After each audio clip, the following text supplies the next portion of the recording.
Non, tu vaux quelque chose.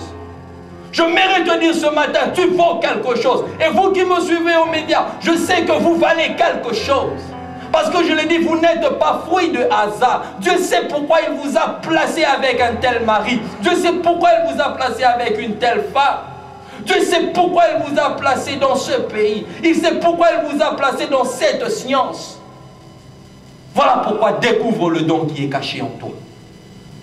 Découvre-le et exerce-le. Bien-aimé, tu ne peux jamais être dans la vie quelqu'un d'autre que toi-même. Il ne faut jamais chercher à être comme X ou Y.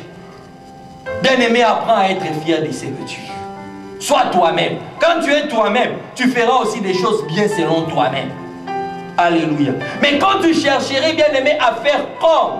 Bien-aimé, d'ailleurs, moi, j'aime pas faire comme. J'aime pas d'abord cette chanson. Quand l'Esprit de Dieu habite en moi, j'ai chanté comme David. Non, moi, j'ai toujours chanté. Quand l'Esprit de Dieu habite en moi, je chante plus que David.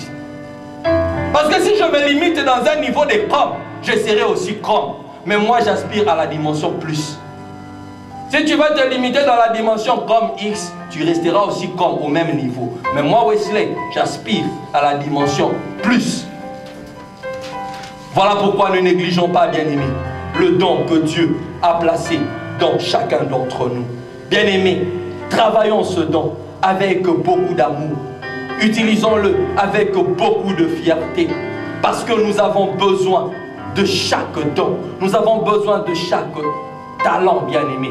1 Corinthiens 12 est en train de le dire. Le pied ne dira jamais à la main, je n'ai pas besoin de toi. Le seul jour, un jour où j'entendrai mon doigt appelé majeur, dire aux autres doigts que taisez-vous parce que moi je suis plus élancé que vous. Je vous rassure, Église de Dieu, je couperai mon nom.